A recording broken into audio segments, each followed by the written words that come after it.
Amma immoo taphni keenya kun adeemsa shaakalchiisuu jedhumoo maal jedhu? Xiyyeeffannoos ni barbaada. Harkatti kan dabalataa kaartoonii baatanii jiru. Isaan as keessanii sadarkaa tokko ceetuu jechuudha. Namni dhuma irratti hafu sun kan dhuma irratti hafu dabalanni waan jiruuf sana kaaseetuma deemaa saffisa keessanii osoo hin dogoggorre bakki isiniif kaa'amee jira waan ta'eef gareen tamaan fa'aa halluu keelloo bira geessanii deebitanii natti dhuftu. Taphicha kan jalqabsiisu seera isaa isaanitti himeen jira. Namni gidduutti lafa ejjetee akkasumas lafa deemee gara kaartoonii dhaqee jalaa bada jechuudha. Tamaam sinii fi Sittinaa Mohammed taphicha ni jalqabu warra jalqabaati. Egaa achi ga'anii immoo marfatanii deebi'u. Yeroo deebi'anis adaadoon jalqabarra tamaam jalqabarra dhufanii bakka duraatti deebi'uu qabu. Taphicha eegaluuf qophooftan miti? Hamileen keessan hin jiru. Tole tapha kana eegaluudhaaf 1, 2, 3 deemuu dandeessu.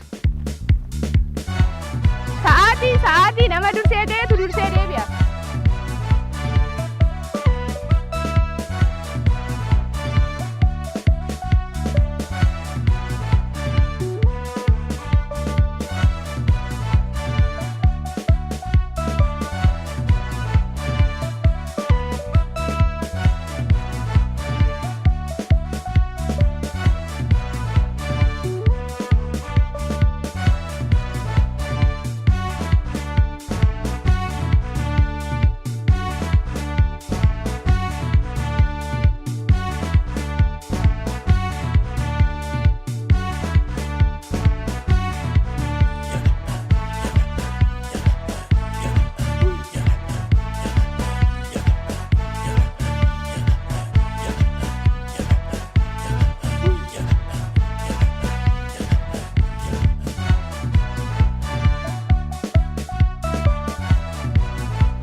Taphicha akkam ture?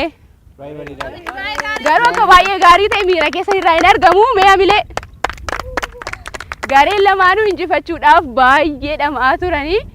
Egaa tapha kanarra wanti baratamu gareedhaan wal hordofanii waa hojjechuun hammam akka barbaachisuu fi hammam wal dhaga'uun faayidaa akka qabu yoo wal ta'u waa injifachuu bakka guddaa ga'uun akka danda'amu barsiisa. Egaa guyyaanis guyyaa ayyaanaati. Isinis warreen mana teessanii daawwattan warrasis dorgomtan yeroo bareedaa yeroo tapha gaarii akkasiin dabarsitan waaw shakkiin qabnu. Tapha Morka ijoollee OBN Gaammee irraa hojjetaniin isaanumaan isaa wajjin dorgomamaa ture. Tapha kana fakkaatuun gara goolabaatti finneeti kan nuti jirru. Egaa as dhufnee akka nuti tapha kana gaggeessinuuf konkolaachisaan keenya magaalaa Adaamaa irraa qe'ee Oromticha nu daawwachiisaa siin nu baasee galataa imaamuuti. Ogeeyyiin kaameraa keenya Ariif Ahmedii fi Abiyyi Qana'aa akkasitti wantoota babbareedoo taphoota asii siin daawwachiisaati kan isaan turanii. Gareen lamaanuu namni dhuunfaas asii taphachaa ture. Qopheessitoota akkasumas ogeeyyii suur-sagalee OBN Gaammeeti.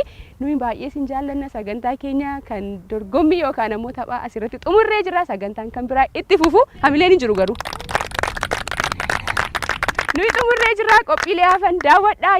Ayyaana gaarii barri bara milkii isiniif haa ta'u. Nagaatti.